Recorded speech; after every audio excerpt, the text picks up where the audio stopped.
Hey there, BookTube. Noah. Everyone who reads it must converse is the channel.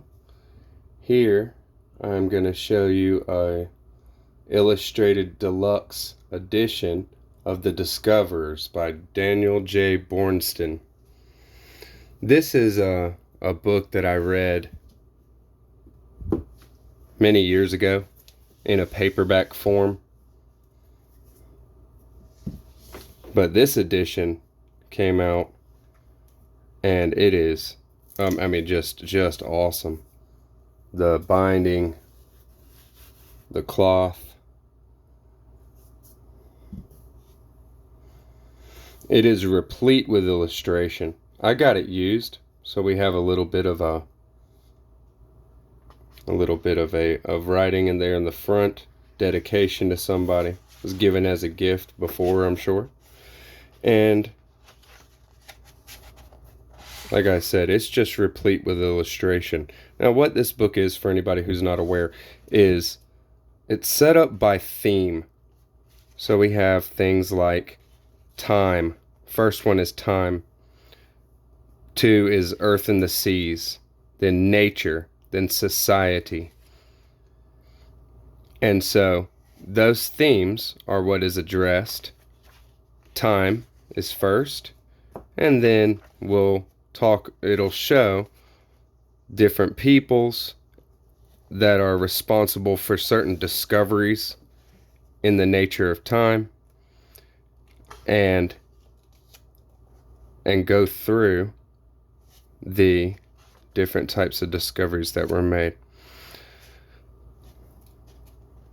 So here you'll see that it's just some beautiful, beautiful work.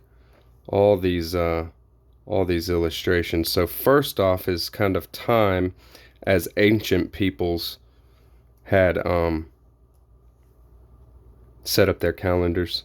A lunar-based calendar or a sun calendar. So first off, Egyptians, ancient Celtic peoples, things like that. Just want a beautiful picture here. This is a window in St. Peter's in Rome, showing the Holy Spirit as a dove. A drawing of a calendar from 1794. The goddess Luna from an Arabic manuscript. That is from like a lunar-based calendar, right?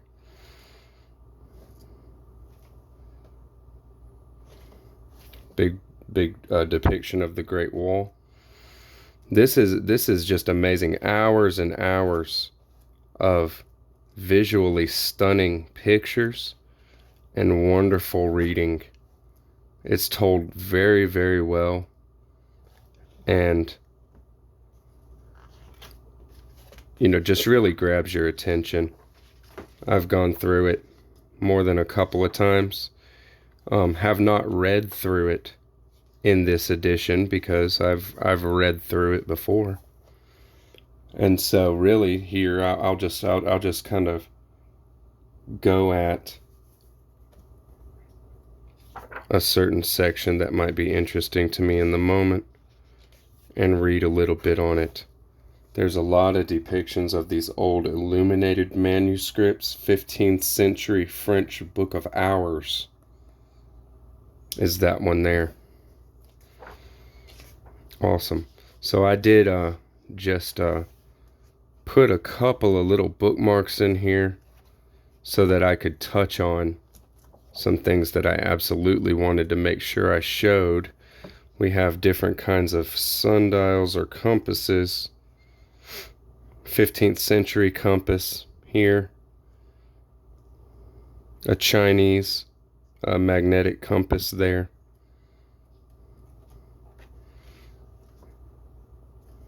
Awesome. Here is 2 pages from Columbus's annotated copy. Imago Mundi, World Geography. written by Pierre Allais, 1410.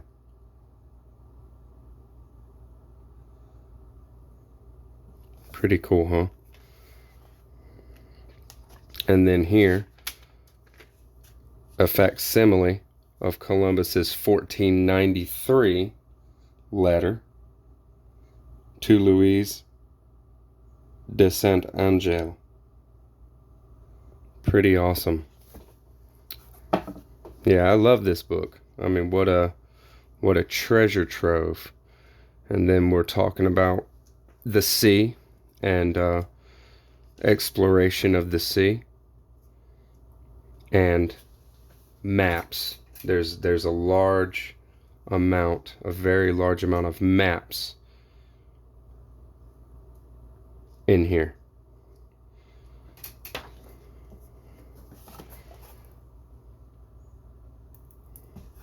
Very cool, huh? The world map from 1571. Full color, very crisp, just beautifully done work, huh?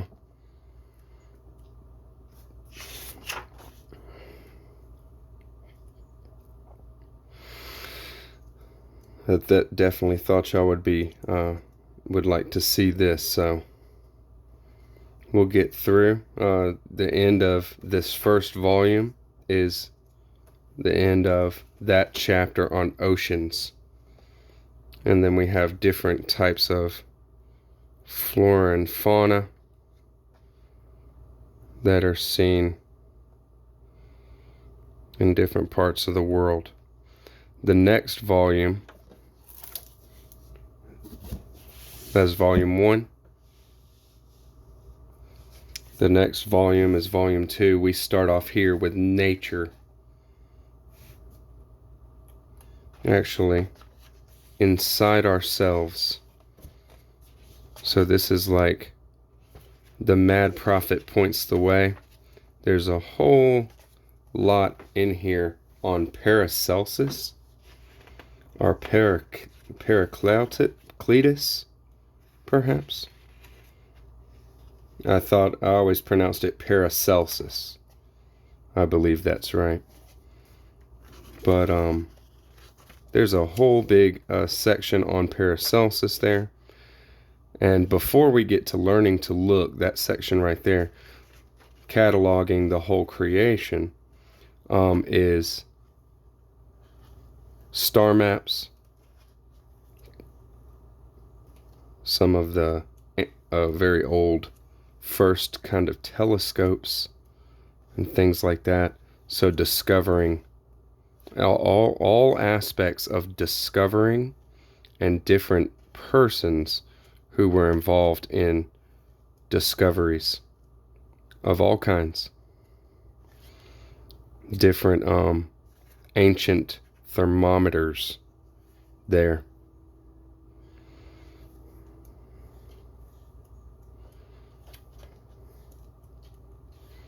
Beautiful, beautiful work.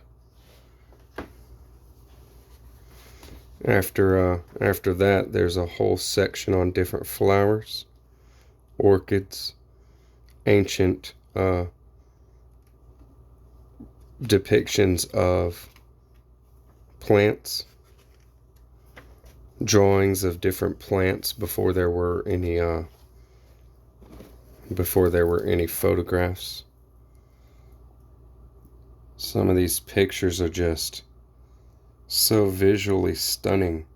Alfred Russel Wallace collected beetles, and this is in the Museum of Natural History in Washington, D.C.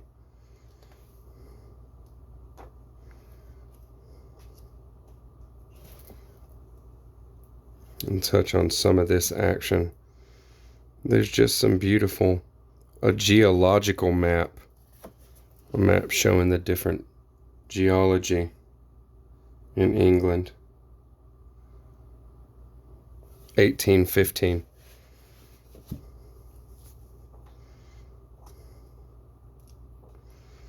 A lot of photographs, a lot of illustration and reproduction of etchings. Different types of corn there. Very, very cool, huh?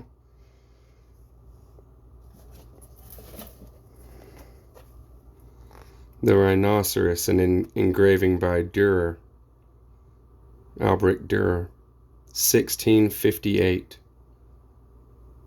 Pretty cool, huh? There's just, hours and hours and hours of interesting visuals to look at here. So, St. Jerome,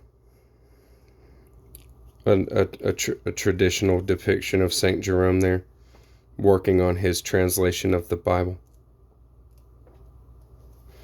The bronze Buddha in Japan, year 735 to 749 is when it was built. That is the largest bronze statue in the world, completely made out of bronze. You can see the people down here and how big that Buddha is. It's in Japan. Some of the Japanese printed scrolls that are saved under that glass there.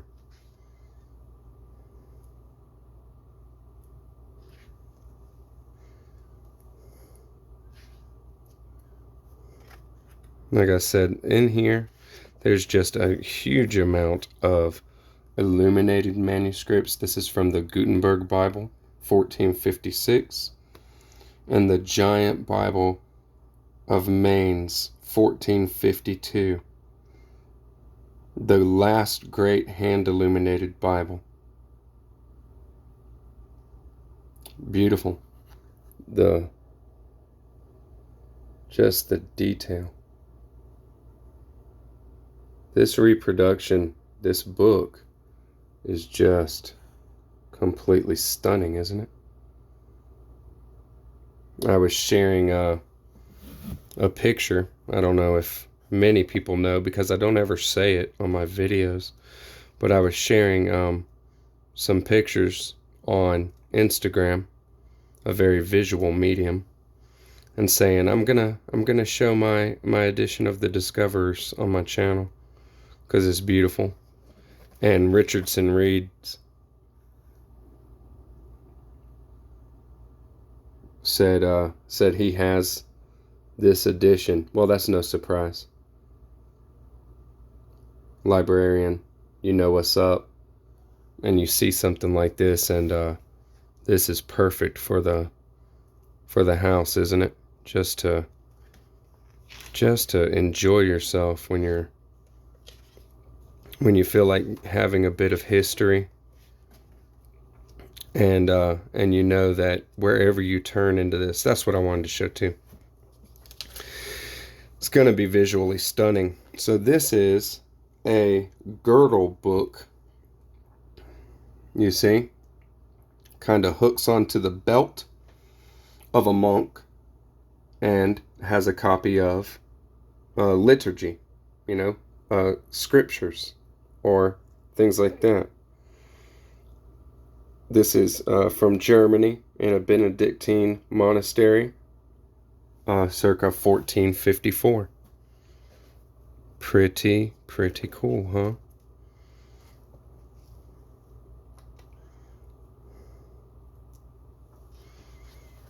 I love these illuminated manuscripts.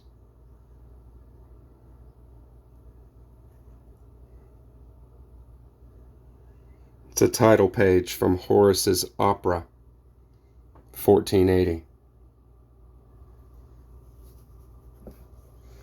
Very cool. Well, I think I'll just kind of end it there. I don't know how long this is, but, I could just go on and on. I could just go on and on with this book, if I just started from the beginning and just kept on, page by page.